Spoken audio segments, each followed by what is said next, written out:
my mom didn't understand what the hell I was doing. I think 2 months ago, she gave me a call and we had like a 30-minute conversation, and then she was like, oh, now I understand how you make money, to be able to pump it into my company. So of course took some equity, and that was how I started realizing that it doesn't really matter what the rest of my family thinks.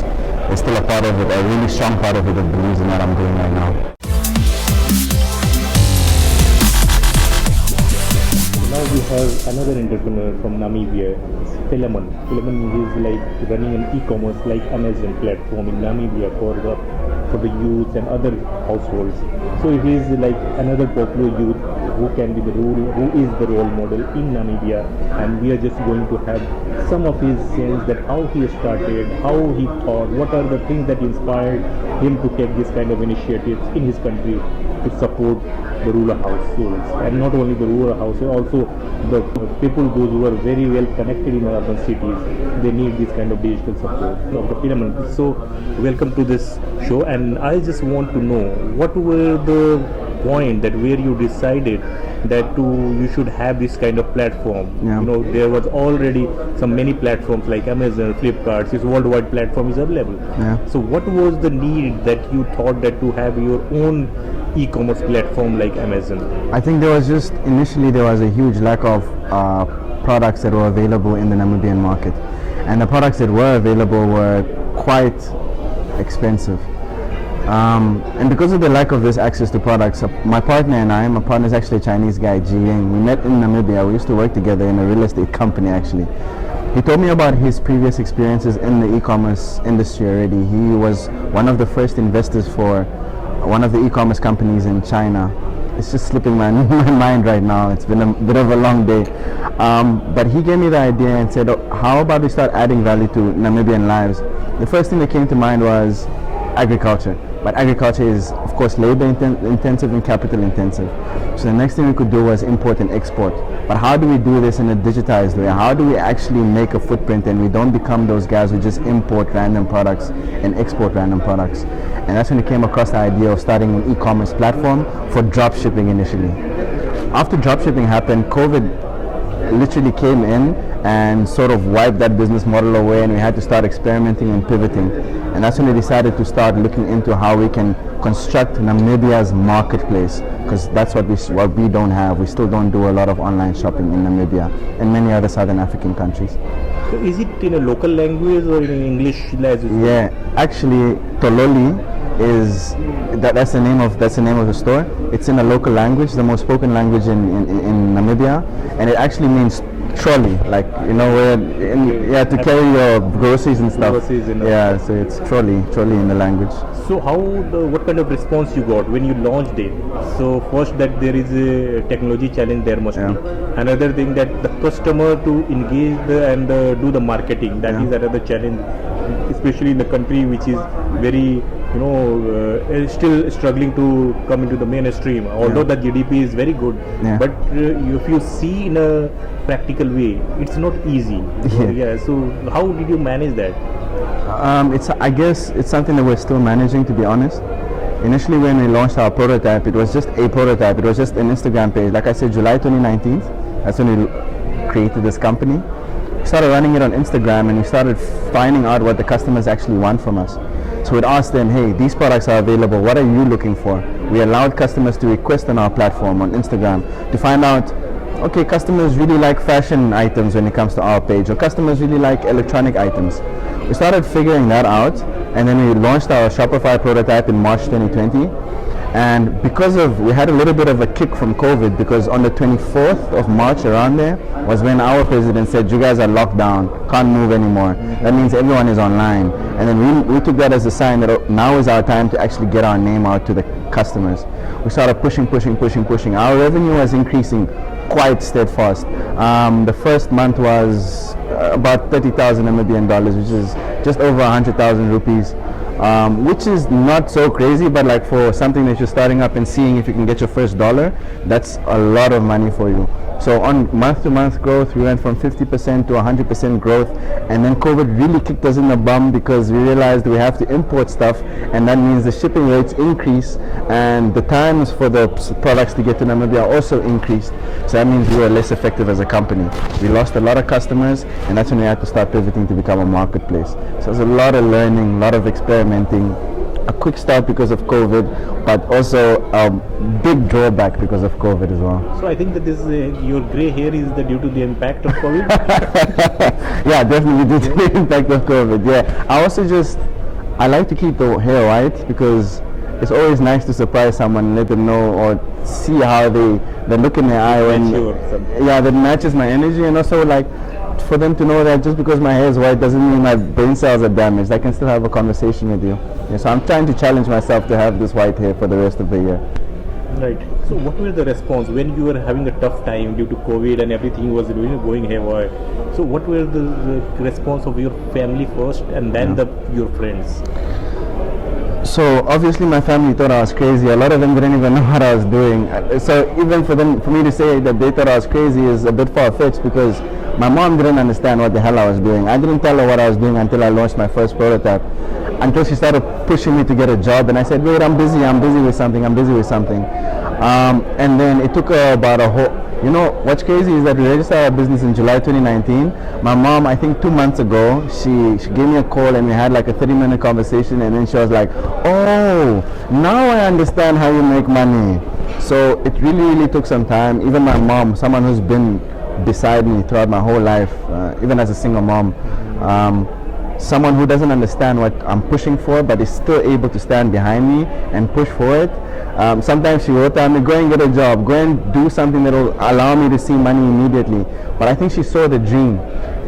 Friends, I'll tell you that most of my sales don't come from friends. They come from people I don't know. So I don't rely on my friends to make purchases from my store.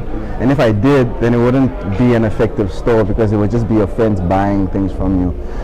So I think the closest family I have was something like, not closest family, but the family that really took me seriously was a cousin of mine, and she was part of my friend's family and Fools Round, which is the first bit of money you raise for your prototype. She gave me about 20,000 Namibian dollars in order to be able to pump it into my company. She of course took some equity, and that was how I started realizing that it doesn't really matter what the rest of my family thinks. There's still a part of it, a really strong part of it, that believes in what I'm doing right now. So I think that by now you are a celebrity in Namibia? No, I'm far from it actually. I don't go out much. I don't stay outdoors much, and these little strides that we're making, I'm in India now. I didn't know I was going to be in India. It's my first time as well. So I think things are growing quite quickly, and I don't like to show it off. I like to do the work more, and then the results come like this.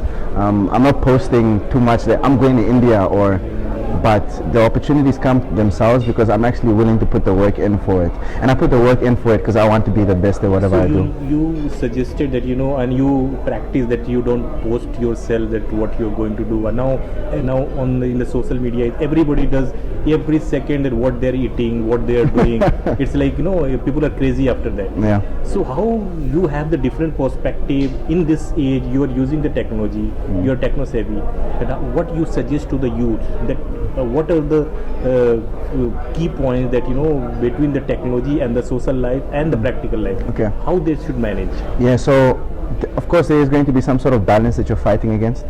On my side, what I try to do is I try not to allow my social media accounts to have too much control over me. So just because I'm going to go and eat out somewhere nice doesn't mean I need to post about it. But if I'm going to go and eat somewhere nice with an investor, I might just post and tell a story about this new goal that I've accomplished. So there's nothing wrong with using social media.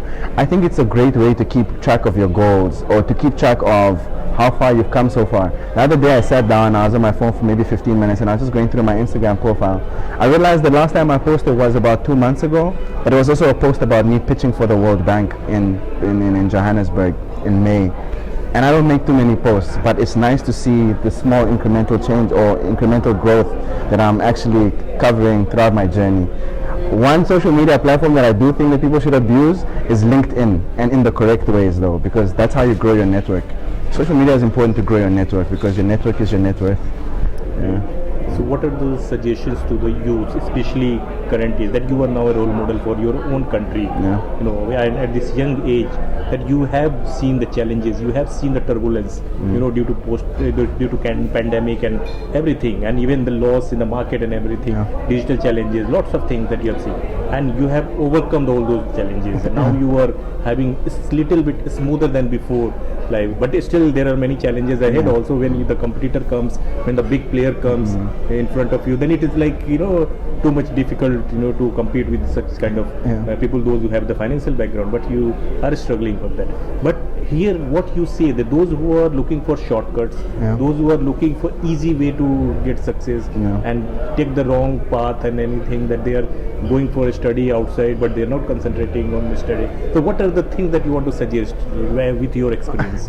From my experiences, even like based off of what you were just saying now, is I realized that one important thing I didn't do is I didn't give up. And not giving up is important. This is the way I see it, at least, is that because each of us was born on earth to do a specific thing. If you were born to make rings, for example, you have to become the best ring maker in order for the best ring model to be able to exist. So as long as we're continuously doing what we are good at, don't try to, a fish can be judged on how good it is in swimming, but you can't base the value of a fish based on how its ability to climb a tree, for example, you know. So if you're put on earth, you just have to continuously push for what you're pushing for. Find out what it is that you're good at and actually enjoy doing, and make sure that you're the best at doing that, because that's the only way we can effectively evolve even as a race. So if I put that in my head continuously, and I tell myself, I'm waking up today and tomorrow because I need to continuously do this because this is my space. Even if a bigger player comes in, I'm probably doing something more special in my space that he can't do because I'm just born to do that specific thing. So don't give up, because we were brought on earth to do specific things, and very important specific things. Yeah, very important. And now you are visiting India for the first time. Yes, sir. How did you like this India or Indian people? Yeah, I mean, Indian people are super friendly, first of all. There's quite a few Indian people in Namibia as well, so it's not the first time I'm meeting Indian people. In fact, I actually had an Indian girlfriend before, which was interesting because you don't really see that happening. It was in college. So I really like the cultures. I love the food. I can't wait until I go and eat right now. And to tell you the truth, I'm actually waiting to see, because I've never been in business with an Indian person before. So I'm actually waiting to see how the values of my Indian counterparts, how they measure up when it comes to business as well, because I'd like to see the synergies and what we're actually able to create together as a partnership. So that's a space I haven't been in yet with the Indian society or community. So I'd like to see that. So you can appeal to the Indian customers or Indian people that who can partner with yourself. So you can tell directly to. Okay. Hey, what's up guys? My name is Philemon. If you'd like to partner with me, speak to me, have a conversation, please contact me on philemon@tololishop.com. That's a bit lengthy, but I'll spell it out for you. FILLEMON @Tololi, that's TOLOLI shop.com. Reach out to me, we can have a conversation. So please do reach out to me and we can have a conversation and see where we can grow to. Yes, sure, that Philomena is the person who can not only inspire you, but he will guide you also to how to take it forward in your business, because he has proved it. And it is very important to learn from the person who has already seen the challenges and overcome all those barriers, and to prove himself as a successful entrepreneur. So thank you so much for watching, and we'll connect with another entrepreneur, not from only the Africa, for all other part of the world. Till then, stay tuned. Thank you.